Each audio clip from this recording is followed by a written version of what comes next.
Seat जो है अपने आप में बहुत महत्वपूर्ण हो जाती है। वाल्मीकि नगर से बड़ी खबर, जेडीयू ने अपनी जीत यहां पर तय कर ली है। जेडीयू के सुनील कुमार यहां से जीत चुके हैं। आरजेडी के दीपक यादव को उन्होंने शिकस्त दी है। हार यहां पर आरजेडी कैंडिडेट की हुई है और जीत की आधिकारिक घोषणा बाकी है।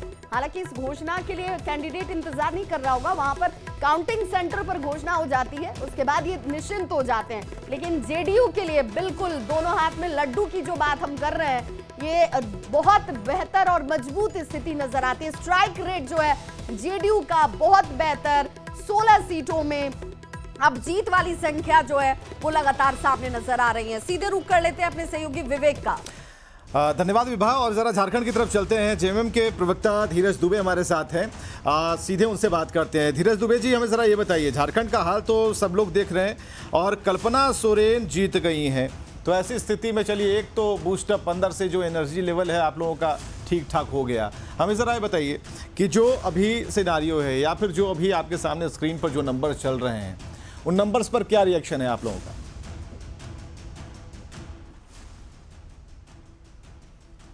ये तो कोई अप्रत्याशित नहीं है, ये तो हमारा था कि चुनाव बनेगी और हमें लगता है कि 1-2 और सीट हम लोग बढ़ेंगे, लेकिन अभी 9 और 5 का संख्या है। 5 पर इंडिया गठबंधन है, 9 पे जो है आजसू भाजपा आगे बढ़त बनाई हुई है और मुझे लगता है कि परिणाम के रूप में भी अब यही बदलने जा रहा है जो स्थिति बनी हुई है।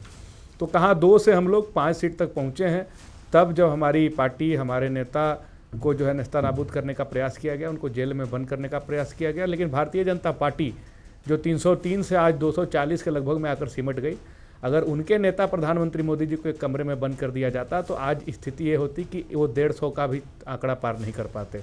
और जिस तरह से उन्होंने माहौल बनाया 400 पार 400 पार, और छोटे छोटे पार्टियों को ये माहौल बना के अपने साथ लिया, यहाँ तक कि ईडी, सीबीआई, इनकम टैक्स और चुनाव आयोग का भी डर दिखाकर लोगों को अपने साथ लिया। तो अब ये बड़ा रोचक हो गया है देश स्तर पर कि इस परिणाम के बाद कौन उनके साथ रहेगा, कौन उनके साथ जाएगा, क्योंकि चिराग पासवान की पार्टी को भी इन्होंने तोड़ने का प्रयास किया था।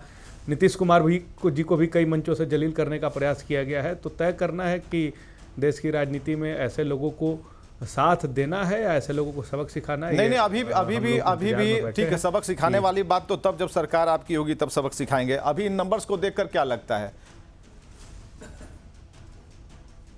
इस नंबर को देखकर यही लगता है कि पूरी तरह से जनता चुनाव लड़ी और विपक्ष के साथ खड़ी रही। आप लोग जिस तरह से 400 पार का नारा दिया गया था, सरकार तो अब स्थिति जो आएगी सामने निकल के फाइनल, कि अभी फाइनल तक हो सकता है 10-12 सीट किसी की बढ़ेगी, किसी की घटेगी, तो इंतजार करना ज़्यादा ठीक है, इंतजार सही होगा। कीजिए। कुछ मीडिया भी बोलने से सरकार नहीं बन जाती, प्रभास खान हमारे साथ हैं। प्रभास जी, जो क्या लग रहा है, क्योंकि यहाँ तो कह रहे हैं कि अभी फाइनल आने दीजिए, फाइनल फिगर के साथ एक और लड़ाई होगी और सरकार बनाने की लड़ाई होगी। सरकार कैसे हम बना लें?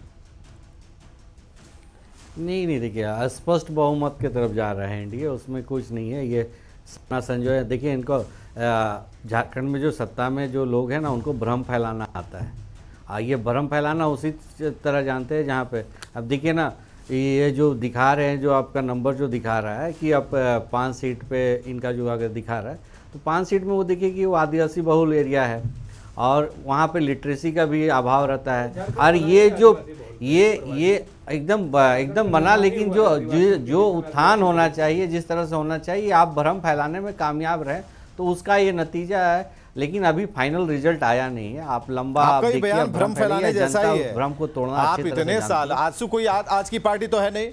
ठीक है, एक बड़ी खबर की तरफ चलते हैं।